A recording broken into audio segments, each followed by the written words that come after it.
جو امین گناپور صاحب ہیں انہوں نے میرے لیڈر ذوالفقار علی بھٹو کے بارے میں جن الفاظ کا استعمال کیا مجھے بہت دکھ ہوا ہے، بہت دکھ ہوا ہے۔ کسی ایسے شخص کو غدار کہنا جس کو سزائے موت اس لیے دی گئی کہ وہ اسٹیبلشمنٹ کو پسند نہیں تھا، اس کو سزائے موت اس لیے دی گئی کہ وہ پاکستان کے عوام کا معتبر ترین لیڈر تھا، اس کو سزائے موت اس لیے دی گئی وہ اسلامی امہ کو ریپرزینٹ کرتا تھا، اس کو سزائے موت اس لیے دی گئی کہ اس نے پاکستان کا جو ایٹمی پروگرام ہے اس کو جاری رکھا، اس کو سزائے موت اس لیے دی گئی کہ وہ ہندوستان کی قید سے پاکستان کے قیدیوں کو چھڑا کے لایا اور واپس لا کے ان کو عزت دی، ان کو بحال کیا۔ 1 انچ زمین نہیں ہم نے دی، اس کے باوجود ہم نے اپنے تمام قیدی چھڑوائے۔ آج اس شخص کو غدار کہا جائے تو دکھ ہوتا ہے، افسوس ہوتا ہے، اور میں اس لیے بول رہا ہوں کہ نوجوان نسل کو نہیں پتا کہ ذوالفقار علی بھٹو کون تھا۔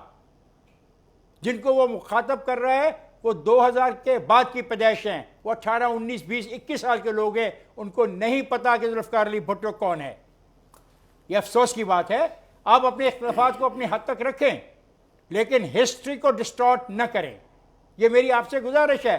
گناپور صاحب، آپ کے بارے میں بھی بہت سی باتیں ہیں جن پہ میرا یقین نہیں۔ آپ کے بارے میں کہا جاتا ہے کہ آپ کے خلاف ایک FIR درج ہے، میں نہیں مانتا، ممکن ہے آپ کے مخالفین نے یہ بات کی ہو۔ آپ کے بارے میں یہ بھی کہا جاتا ہے کہ ایک دفعہ الیکشن میں آپ ایک بیلٹ بکس اٹھا کے بھاگ گئے تھے، میں نہیں مانتا، لیکن آپ کے بارے میں کہا جاتا ہے۔ آپ کے بارے میں یہ کہا جاتا ہے کہ جب PTI کی طرف بنی گالہ کی طرف جا رہے تھے نوجوان جدوجہد کرتے ہوئے، آپ ان کے ساتھ نہیں تھے، آپ شہد کی بوتلیں آپ لیے پھرتے تھے، میں نہیں مانتا، لیکن لوگ کہتے ہیں۔ تو میں آپ سے گزارش کروں گا آپ اپنے اختلافات کو ایک الیکشن تک محدود رکھیں۔ اور اب آپ کے بارے میں یہ کہا گیا ہے، دیکھا گیا ٹیلی ویژن پر کہ آپ پیسے دے رہے ہیں۔ مجھے افسوس ہے، میرے بزرگ ہیں آپ، میں آپ کی عزت کرتا ہوں، لیکن آپ ذوالفقار علی بھٹو کے بارے میں لفظوں کا چناؤ کرتے ہوئے احتیاط کریں۔ جی بخاری صاحب۔ دیکھیے، بہت کچھ تو آپ نے کہہ دیا ہے، اس کے بارے میں تو کوئی دو رائے نہیں ہے، لیکن ذوالفقار علی بھٹو کے بارے میں ایک واقعہ اگر تاریخی اعتبار سے مجھے اجازت دیں گے آپ، میں کوشش کروں گا اپنے وقت میں اس کو مکمل کر دوں۔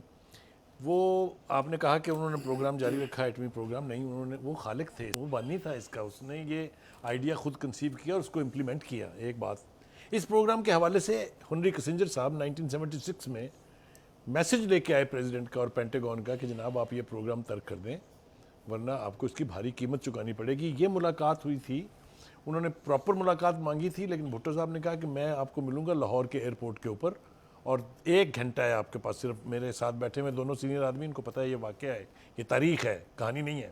سو he came and he said کہ آپ پروگرام یہ ترک کر دیں۔ اس نے کہا گزارش یہ ہے کہ میرے خلاف کمپین چل رہی ہے، الیکشن کا ماحول ہے، الیکشن ہونے والے ہیں، اب میں کوئی کمٹمنٹ کروں گا پتہ نہیں میں نبھا پاؤں گا کہ نہیں، تو الیکشن کے بعد آپ تشریف لائیں تو پھر اس پہ بات ہوگی۔ وہ چلا گیا۔ اس کے بعد 2 سال کے بعد ان کی ملاقات ہوئی، جب الیکشن ہو گئے اور ابھی وہ تھے تو وہ ملے پیرس میں، یعنی چند مہینوں کے بعد۔ تو انہوں نے کہا جناب آپ بتائیں۔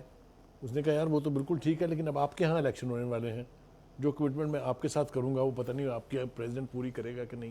ہنری کسنجر نے اپنی کتاب میں لکھا، میں اتھارٹی سے کہہ رہا ہوں، اس نے کہا شٹل ڈپلومیسی میں I befooled the whole world and there was only one man who befooled me on the same issue twice.